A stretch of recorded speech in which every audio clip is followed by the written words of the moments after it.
Assalamualaikum warahmatullahi wabarakatuh. Alhamdulillah wa syukrulillah.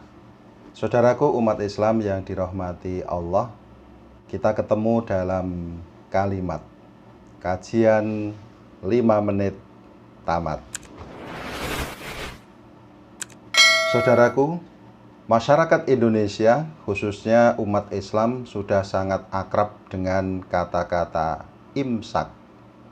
Kata imsak ini hampir selalu diserukan di setiap masjid atau musola pada bulan Ramadan.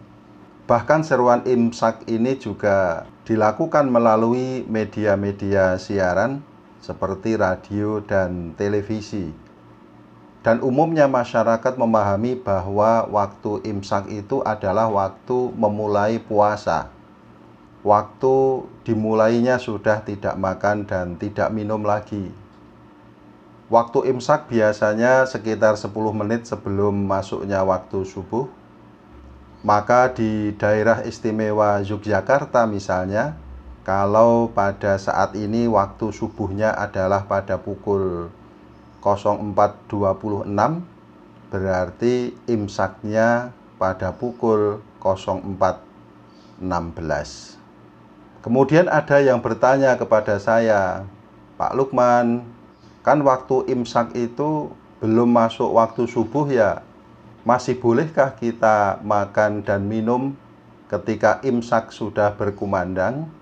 Baiklah saudaraku umat Islam yang dirahmati Allah, marilah kita lihat kembali batas waktu kita sudah tidak boleh makan dan minum pada saat berpuasa. Kita lihat surat Al-Baqarah ayat 187. Wa kulu washrobu hatta yatabayyana lakumul khaytul abyadu minal khaytil aswadi minal fajr thumma atimus syiyama ilal lail. Dan makan dan minumlah hingga terang bagimu benang putih dari benang hitam, yaitu fajar. Kemudian sempurnakanlah puasa itu sampai datang malam. Jadi pada surat Al-Baqarah 187 ini jelas bagi kita bahwa batas waktu kita sudah tidak boleh makan dan minum itu adalah datangnya waktu fajar, yaitu waktu subuh. Nabi SAW menerangkan kepada kita, Al-fajru fajroni, fajrun yuhrimut ta'amu wa takhillu fihi sholah, wa fajrun tuhramu fihi sholatu, ay sholatu subhi wa yakhillu fihi ta'am. Kata beliau, fajar itu ada 2 macam. Yang pertama adalah fajar yang diharamkan untuk makan dan dihalalkan untuk sholat, yaitu fajar shodiq, fajar masuknya waktu subuh. Dan yang kedua, fajar yang diharamkan untuk sholat subuh dan dihalalkan untuk makan. Fajar yang kedua setelah munculnya fajar shodiq. Maka ketika datang fajar shodiq, artinya itu waktu subuh datang. Orang yang berpuasa sudah diharamkan untuk makan dan minum. Yang dihalalkan kemudian adalah sholat subuh. Setelah fajar shodiq, setelah subuh, muncul fajar lagi.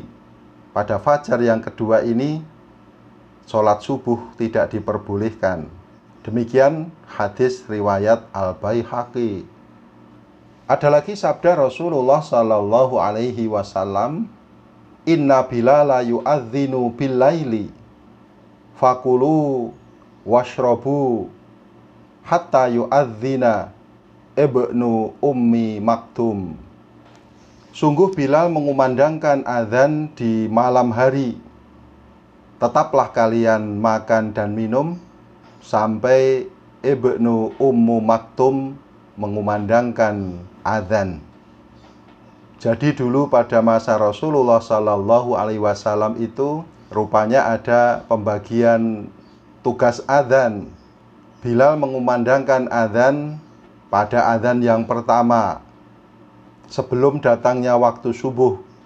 Sedangkan yang tugas adzan subuh adalah orang yang bernama Ibnu Ummi Maktum, yang menurut riwayat beliau ini adalah seorang tunanetra, sehingga untuk mengetahui datangnya waktu subuh harus ada orang lain yang memberitahukan kepadanya kalau waktu subuh sudah tiba, maka dia segera mengumandangkan adzan.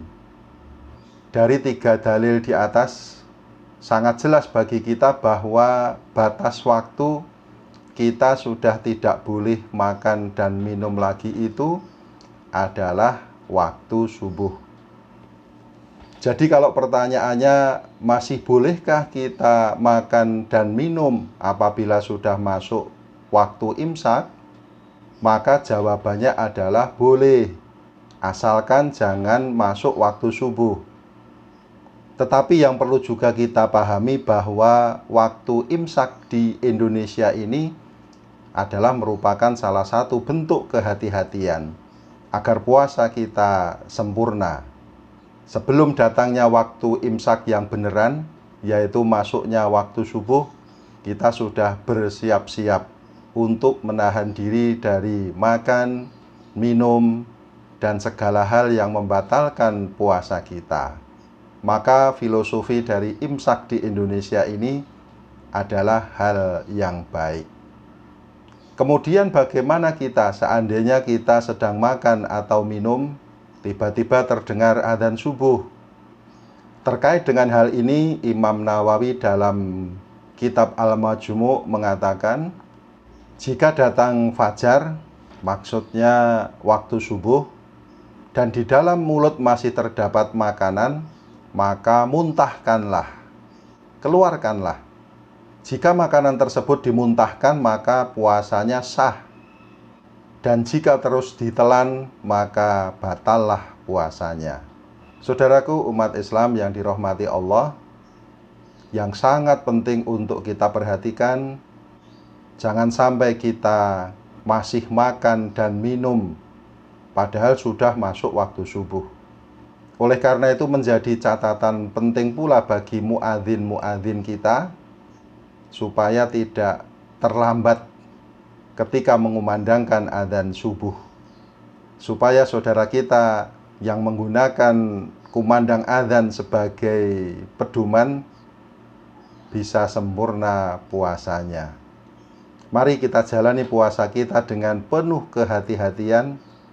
Ada baiknya beberapa saat sebelum subuh kita sudah selesai dengan makan sahur kita, kemudian kita bersiap-siap untuk sholat berjamaah subuh. Mudah-mudahan Allah Ta'ala memberikan ridhonya kepada kita sekalian. Alhamdulillahirabbil alamin. Wassalamualaikum warahmatullahi wabarakatuh.